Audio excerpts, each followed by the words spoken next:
explore a whole world that is underneath your feet. Codys Caravan going underground this morning. Cody, I am intrigued by this Cody Caravan segment this morning. I know, this is so cool. It's so cool. By the way, if Kyrie Irving is watching right now, yeah, world is round. The earth is round. Okay. All right, Pat. Yes, sir.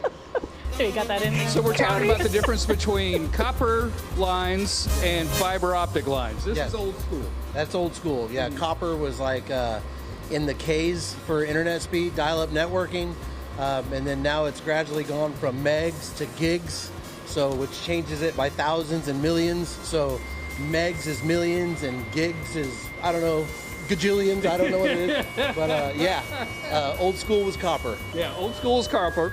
Let's go over and show them the fiber optics. Because, okay, well, explain to them like this. This is what are we looking at right here? So this is the old equipment that we are trying to get rid of. This is copper equipment. Each one of these little pins belongs to a house. Okay.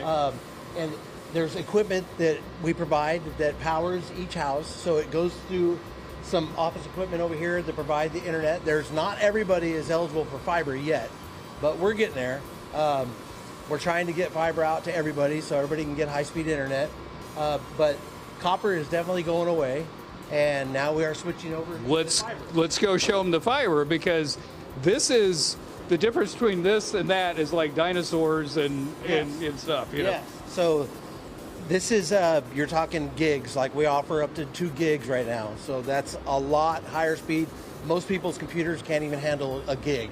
So the way this works, it comes from an optical line transmitter, and which is OLT.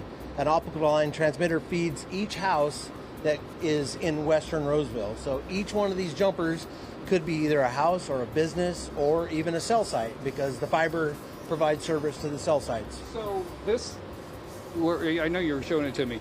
So like the little, this guy right here. Yeah. So it comes from one line, as opposed to all those lines that we saw for a house. It would just be one little plug-in, and then it splits, right? Yeah, one fiber goes to a splitter, which it could be like a 1x64 splitter. So one fiber will feed 64 houses.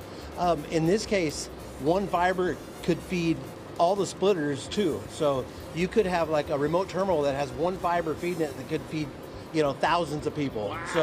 So in some cases we have like a fiber feeding a whole city, like Lincoln. So fiber is infinite, and we don't know what it can do. So it's one of them things. It's amazing. Even working on it, it's amazing. Yeah, it is amazing. Yeah. Okay, so we're going to go from here down into a manhole. Yes. So the way the fiber works, it goes from a shelf inside the central office or inside of a remote terminal, and then it hits a manhole typically, or a telephone pole like you did last time. This time we're going to do manhole. It goes into a manhole, and then it goes out to all these different subdivisions from the manhole. Okay, that's what we're going to do. I have one last very serious question for you. I mean, this is very important. Is your mom watching right now? She is probably watching. My mom's like 100 years old. Hello, Mom. So she still works. So she loves her job, and she's probably at work but recording this. Okay, so all right. I know she's a big fan, especially when you and I are together. Yeah. All right, so we're going to the manhole next. That's coming up. Back to you. All right. Very cool. Hey, Mama, if you're watching. I know, right?